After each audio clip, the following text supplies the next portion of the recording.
Hi everyone, Marie here. Today's video is my GENRETHON wrap-up.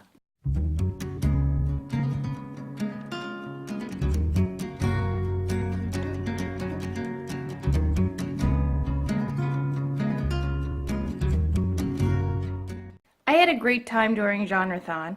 I hope everybody else did. So during GENRETHON, I read all of these, and I never got to all of these.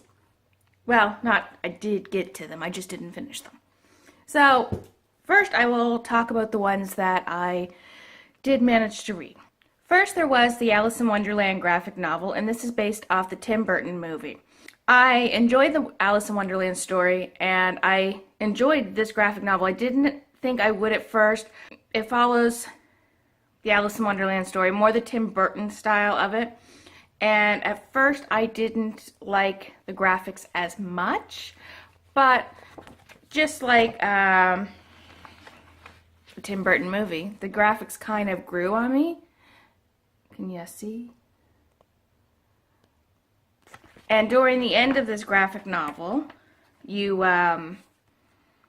get a little more information on the characters and on the characters and the movie itself and stuff between here and I guess this was done up around the same time the Tim Burton movie was done up, when they were trying to make up the characters. So it was short and it was sweet. It was a nice read. Second was Letters to Juliet, and this was not what I was really expecting. This was my nonfiction pick. What I kind of was expecting was like the movie in a book format.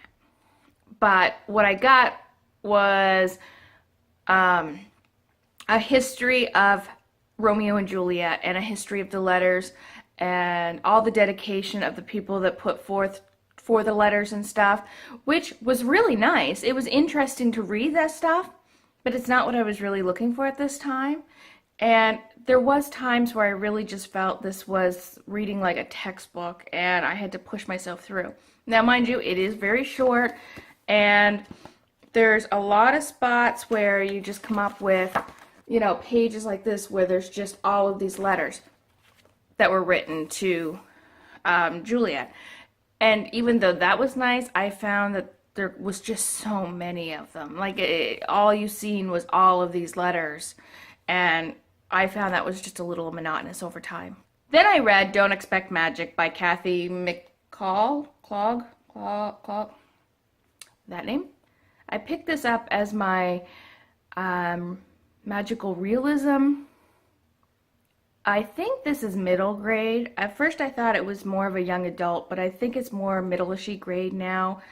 I didn't really care for it. I gave it a 3 out of 5 stars, but that's because the last 50 pages or so, that's where I got all my feels and all of that. So the rest of it, though, the protagonist, I just, there was no growth with her, and it was like, by the last 50 pages, it was like just somebody turned on a light switch and said, here you go, change your attitude. And that's what happened. I did like some of the other characters. The storyline was about her father being not in her life for a certain amount of years, and then her mother dies, and she goes and lives with her father. She finds out her father is a fairy godmother, or a fairy godfather, and that she might also be one too. And all of that is on the back of the book, so you can only imagine what you get left to look forward to. So yeah, this was not, it was a fast read, but it was nothing fantastic. Then I read Wild Swans and Other Stories by Michael Cunningham, and I really enjoyed this one. I didn't really know anything about it. I just knew it was short stories when I was getting into it, believe it or not. I didn't even know they were fairy tales. So these are the fairy tales that your mother did not read to you. It's the fairy tales like Jack and the Beanstalk and Rapunzel and Rumpelstiltskin and stuff like that, twisted around into something different. So this was a really fun read for me. And lastly, the one I finished was A Midsummer Night's Scream by R.L. Stine. And this was just another R.L. Stine book. It was okay. It's what I remember from R.L. Stine. it started off really, when it started off, I'm like, really? Like, really? But then it's sort of, after the first few chapters, you get that little twist and you're like, oh my God, like, I just got stumped. Like, it was just, but it was fun to read. It was, what can I say? It was just like R.L. Stine. It's about a group of Hollywood kids remaking a movie, an old movie that ended in death.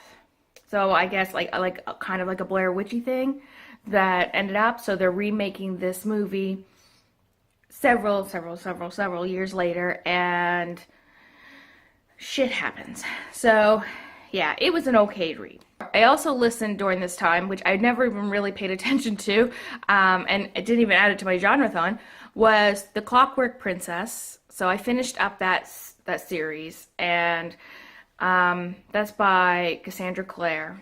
So most people know what that series is about. I can't really tell you too much about that book because it's the last one in the series and I'd just be ruining it for you. But that's the Infernal Devices series, and I actually really enjoyed that series. I like that one more than the Mortal Instrument series. So the books that I didn't finish that I'll be continuing on finishing, I'm not sure how much I'll get to them this week because this week I am doing the Authorathon, but I definitely will be jumping back into 2 of these for sure. So the first one is Wolf by Wolf, and I am over halfway through this one. I am really enjoying it, and I got to get it done because the library is going to be calling for it back here soon. This one is definitely a very close to a 5-star read. Then I'm also still reading Hour of the Bees, which I'm finding a very good book. It's about a young girl that has to go to her grandfather's for the summer, and her grandfather has dementia. It's a difficult topic for a lot of people, but it's done in a really great way. I think it's marketed as young adult, but this is a great book for all. Like it would be a great adult book too. And lastly, I'm still reading Council of Evil, and I'm not 100% sure I will continue with it. I might try another chapter to see. It's not that it's a bad book. It's more of a sci-fi-ishy, middle grade, but it's really geared towards a boy audience. So I just might end up giving up on it and passing it along to my sons. We'll see. I'll give it one more chapter. So those were my reads for Genrethon. I did pretty good. I read the 3-book minimum. I read technically 6 books in total. How was everyone else's readathon? I have one little note before I go. I would like to thank all of my subscribers. I got up this morning and seen that I am 1 subscriber away from 100, and I'm just blown away. I like to thank everybody that watches my videos, and I love to thank Emily Hornberg for giving me a shout out, which boosted my subscribers over the last couple of days. So thank you, everybody. So that's it for my video, and until my next one, I hope you all have a wonderful reading day. Goodbye!